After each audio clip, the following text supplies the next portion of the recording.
Sila ang mga gabay mo. Simula ngayon, ikaw ay namulat na. Makakakita ka ng mga bagay na hindi mo pa nakikita.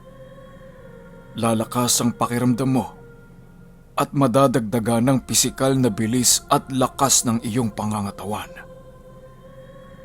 Sabi ng lolo ko. Sumabat naman si Uncle ng, sa susunod na linggo, Semana Santa na. Ibig sabihin, malapit na ang unang pagsubok mo. Napakunot ang noo ko dahil sa sinabi ni Uncle. Pero wala naman akong naramdamang kahit na ano. Fast forward tayo ng mga ilang araw. Sumapit na ang Biyernes Santo. 3:00 ng hapon. Magkasama kami ni Uncle. Nasa bundok kami noon. May kung ano kaming hinihintay. Nakatago kami noon sa malaking ugat ng isang puno. Nang biglang sa harap namin may lumabas na napakalaking baboy. Isang baboy ramo. Ayos, di ako nagkamali. Sabi ng tiyuhin ko, nasabik at walang ano-ano'y sinunggaban niya ito. Hinarap niya. Nag-ihip siya ng dasal sa magkabilang palad niya at ipinahid ito sa katawan niya. May sinubo din siyang parang bato na nakasabit sa leeg niya. Kitang-kita ko nang suwagin siya ng baboy at tumalsik siya sa puno. Pero ni isang galos wala siya. Hindi siya natinag. Sinugod niya ito at sinakyan sa likod. Hawak ang 2 tenga ng baboy. At nung makakuha ng tiyempo, umihip siya ng dasal sa palad niya at itinapal ito sa noo ng baboy ramo. Lumuhod ito at para bang bigla na lang ginapos yung paa ng baboy ramo. Nabuwal yun sa lupa. Hindi na nag-aksaya ng panahon si Uncle. Naglabas siya ng itak. Dinasalan niya ito at sabay taga sa pangil ng napakalaking baboy ramo. Naputol niya yon. Matapos yon, nakatayo na ang baboy ramo at agad na tumakbo papalayo. Dumapa sa lupa ang tiyuhin ko habang may inuusal na mga salita. Nang makasagad na siya ng pagkakadapa, agad niyang dinampot ng bibig niya ang pangil, ibinalot sa isang telang pula at inilagay sa bulsa niya. Tara, Je. Uwi na tayo. Tapos na ako dito. Habang naglalakad kami, may naramdaman akong napakabigat na pakiramdam. Parang hinahatak ang kaluluwa ko. Yung pakiramdam na hinihila ka pa atras. Akmang lilingon ako nang magsalita ang tiyuhin ko ng, "Huwag kang lilingon, Je. Tumayo ka lang. Simula na ng pagsubok mo." Lumapit siya sa akin at may binulong siyang mga salita. Ikaw ay kalikasan. Ang kalikasan ay ikaw. Hindi ko alam ang ibig sabihin nito pero itinanim ko yan sa isipan ko. Sinabi ko sa sarili ko na handa na ako. Sa puntong ito, lumingon na ako sa likuran ko at may nakita akong napakalaking aso. Umaangil ito at handang-handa na akong sakmalin. Inusal ko ang mga katagang sinabi sa akin ng tiyuhin ko. Ang kalikasan ay ako. Ako ang kalikasan. Agad akong nakaramdam ng init sa palad ko na parang nakatapat yon sa apoy. Isinara ko ang mga palad ko. Nang handa nang sumugod yung aso, inunahan ko ito. Inihip ko sa palad ko yung katagang sinabi sa akin at inihampas ito sa lupa. Kitang-kita ko ang pagtigas ng katawan ng aso. Hindi ito makagalaw. Kaya ang sumunod na nangyari, tinaga ito ni Uncle ng kanyang itak. Nasugatan niya ito at agad namang tumakbo yung aso. Tinapik niya ang balikat ko at sinabi niyang, "Hindi na masama. May natutunan ka na kaagad." Sa hindi malamang dahilan, bigla lang pumasok sa isipan ko ang dapat kong gawin. Nang umuwi kami, agad na nagpaalam si Uncle na mawawala siya ng 1 linggo at kailangan niyang mag-alay ng dasal para sa mga mutya niya. Dahil sa alam naman ni Lolo na yun nga ang gagawin niya, pumayag naman ito. At simula nung araw na yun, nagsimula na rin akong magsanay. Nung mga panahong nagsasanay ako, walang ibang pinatutukan sa akin ang Lolo Carpio ko, kundi ang paghinga. Ang paghinga ay napakasimple lang. Dahil sa bawat segundo ng ating buhay, ginagawa natin ito. Alam mo ba na ito ang pinakamahalagang gawain ng ating katawan? At ito din ang pinakamadalas nating binabaliwala. Wika ng lolo ko habang nakaupo kami sa isang putol na puno ng gubat. Po, pinabaliwala? Napakasimple lang namang gawin nun. Hihigupin mo lang yung hangin, tapos ibubuga. Ayun na, humihinga ka na. Kaya, paano naman makakalimutan yon, Lo? Papiloso pong sabi ko sa kanya. Sige, madali lang ba para sa'yo? May ipapagawa ko sa'yo. Nakikita mo ba ang talon na yan? Sabay turo niya sa maliit na talon na nasa paanan ng bundok. Opo, Lo. Sagot ko naman. At matapos nun ay naglakad kami pababa ng bundok. Nung nasa talon na kami, pinahubad niya ako ng pang-itaas na damit at sinabing maupo ako sa ilalim ng bumubuhos na tubig. Sus! Yun lang naman pala, Lo. Sige po. Pero bago pa man ako umupo sa mismong daluyan ng tubig, ramdam ko na ang lamig nito. Isama mo pa ang malakas na bagsak ng tubig na animoy parang bato na tumatama sa balat mo. O ano? Madali lang ba? Nakangiti nitong tanong sa akin. Dahil napasubo na ako, sinubukan ko na din. At gaya ng inaasahan ko, hindi man lang ako tumagal ng 1 minuto. Pero sa kabilang banda, itinuro niya sa akin. Nandoon pala si Uncle. Nakaupo din sa ilalim ng daluyan ng isa pang bahagi ng talon.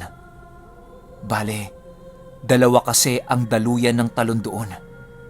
Isang medyo mababa at isang napakataas. Si Uncle ay nasa mataas na talon nakaupo. Pansin kong para siyang tulog na nakaupo. Pikit ang mga mata. At animoy, baliwala lang ang lamig at sakit ng tubig na tumatama sa balat niya. Lo, papaano pong nagagawa ng tiyuhin ko yan? Ang sakit sa balat ng tubig eh. Tanong ko sa lolo ko. Ang kalikasan ay ikaw. at ikaw ay ang kalikasan. Di ba'y tinuro na niya sa iyo ito? Kasabay ng mga katagang ito na pumasok sa isip ko, parang uminit din ang pakiramdam ko. Kaya muli akong sumubok. Habang papunta ko sa talon, narinig kong sumigaw si Lolo ng, Huwag mong kalimutan huminga! Umupo ako sa daluyan ng tubig na nakatalikod sa talon. Binanggit ko ang mga salitang binitawan ni Lolo at huminga ako ng malalim. Higop, buga, higop, buga. Tuloy-tuloy lang hanggang sa parang naramdaman kong napakabanayad lang ng tubig na tumatama sa likod at ulo ko. Parang balewala na rin ang lamig. Tuloy-tuloy kong ginawa ito at nang tumayo ako, 3:00 na ng hapon, nagpunta ako sa lugar kung saan nakaupo si Lolo at nandoon din ang tiyuhin ko. Oh, Je, kumusta naman ang ginawa mo? Agad na tanong ng lolo ko. Ipinaliwanag ko sa kanila ni Uncle ang natutunan ko, na ang paghinga pala ay isa sa mga paraan para payapain ang anumang hirap na nararamdaman o kahit ang isipan. Mas naitutuon mo ang atensyon mo sa paghinga kesa sa mga bagay na nararamdaman mo. At dahil din dito, mas nakakapag-isip ka ng maayos. Nagiging kalmado ka sa lahat ng panahon. Mahusay. Napakabilis mong matuto, Je. Sabi ng tiyuhin ko. O siya, umuwi na tayo. Pahapon na din. Daanan niyo na ang mga kalabaw para maipasok na sa tore. Agad naman siyang naunang maglakad. At yun nga ang ginawa naming magtiyo.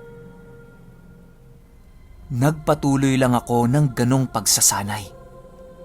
Sinanay din ako ng tiyuhin ko sa paghawak ng itak, baston at paghagis ng sibat. Ang lola Goyeng ko naman ang nagturo sa aking magdasal o yung mga chant na panggagamot. Akala ko magmememorya pa ako ng kung ano-ano eh. Pero hindi pala. Dahil wala naman siyang anumang libro o mga sulatin na kailangan kong basahin. Puro mga ugat, dahong gamot, mga tangkay. Yun lang ang paulit-ulit niyang pinapaamoy, pinapakagat at pinapanguya sa akin. Hanggang sa nakasanayan ko na ang lasa ng mga ito.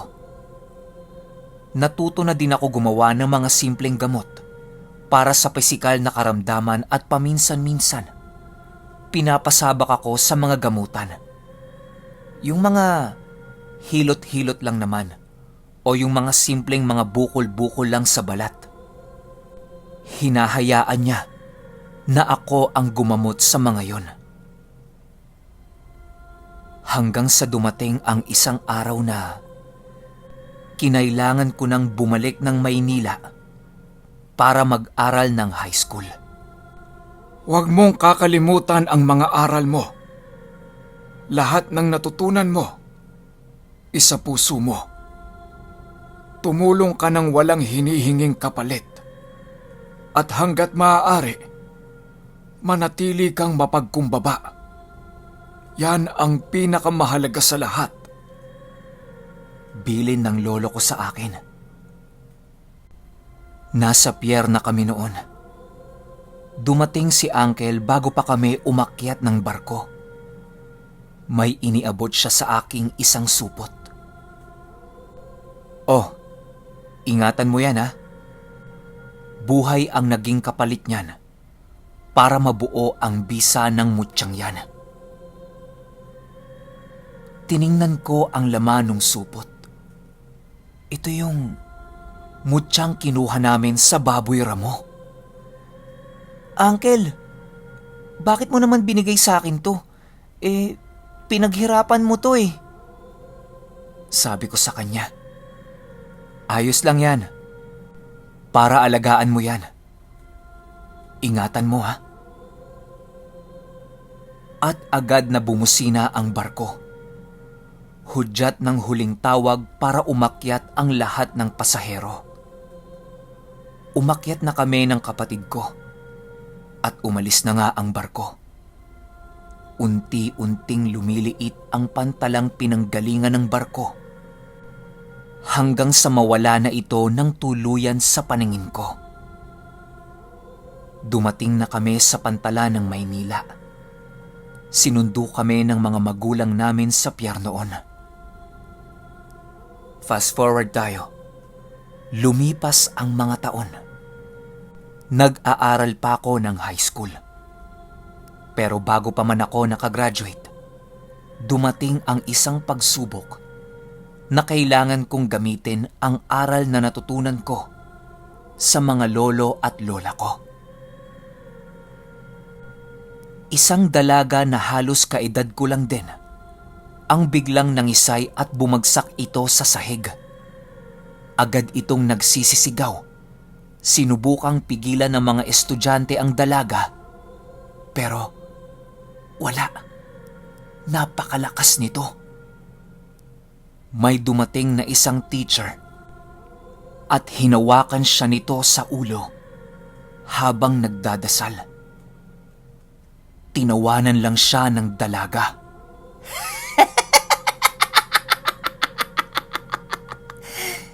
Anong ginagawa mo? Tanong nito sa teacher. Narinig ko na nag-iba ang boses nito. Kaya positibo. Sinasaniban ito.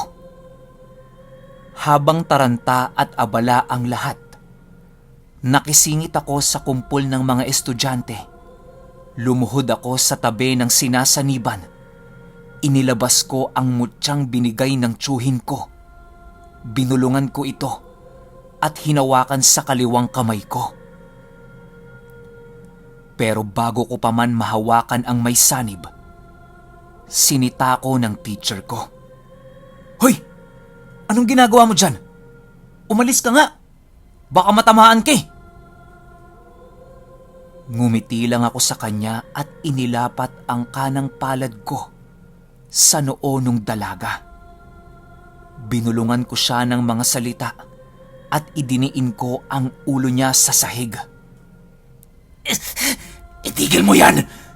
Hindi ako makagalaw! Sabi ng boses na nakasanib sa dalaga.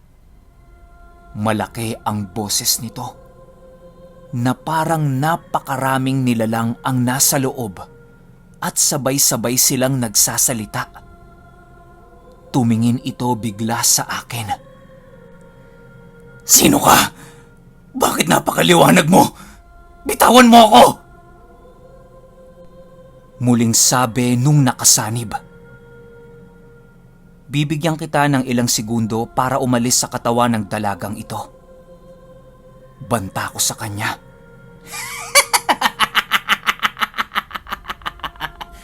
Akin siya! Sagot nito sa akin habang nakangisi. Isa. Nagsimula na akong magbilang. Pero sa isip ko, tinatawag ko na ang lahat ng gabay ko. Dalawa. Nagmamatigas pa din ito. Agad ko nang sinabing buhati ng dalaga at dalhin sa isang silid na walang tao. Medyo nagtaka ko nung mga oras na yon. Kasi biglang sumunod sa akin yung mga estudyanteng nakapaikot sa amin. Pagdating sa silid na walang tao, hinayaan ko lang siya. Ang sabi ko, lumayo silang lahat at baka lumipat sa kanila ang sanib. Lumayo naman kaagad sila at nagsimula na akong magsagawa ng tigalpo. Habang nagdadasal ako, may nagsalita sa likuran ko. Nang lingunin ko ito, isang pare. Iho, Alam mo ba ang ginagawa mo? Tanong nito. Pero sinagot ko lang siya ng, wala na akong oras. Mamaya na po kayo magtanong. Kailangan ko na magmadali. Baka tuluyan ng masakop ng elemento ang katawan nitong dalaga. Hindi na ako nagtanong ng kung ano-ano pa doon sa nakasanib sa dalaga. Gamit ang mutya na nasa kanang kamay ko, pinosisyon ko ang kamay ko na parang may hawak na itak. Nag-usal ako ng ilang orasyon pang patay at inihip ko ito sa kamay ko. Nagsalita yung nakasapi ng, "Kilala ko ang kampilang yan. Ilayo mo yan sa akin. Kung hindi..." Hindi ko na pinatapos ang sasabihin nito. Itinara ko na sa kanya ang kampila ni Apo Lakay. Sigurado ko, napatay ko ang kung sino mang nilalang ang nasa katawan ng dalaga. At ang dalaga naman ay nawala ng malay. Hinang-hina ito. Kaya nag-ihip ako ng orasyon sa magkabilang palad ko. Idinampi ko ito sa noo, tiyan at dibdib niya. Agad naman siyang nagising. Gulat na gulat ang lahat ng tao sa paligid nun. Pati yung pare. Tinawag niya pa ako. Ang sabi niya, Iho, albularyo ka ba? tanong nito. Hindi po, Father. Isa po akong babaylan. Okay, napakaangas. Pinapaalala lang sa akin ng kwento yung kwento ni Tito Jerry na napakaraming twist. Ang ganda nito. Abangan nyo pa yung ibang parts. Last 2 parts tayo at sinisiguro ko sa inyong mag-e-enjoy kayo sa kwentong ito. Yun lang. Kita-kits tayo sa part 3. Salamat.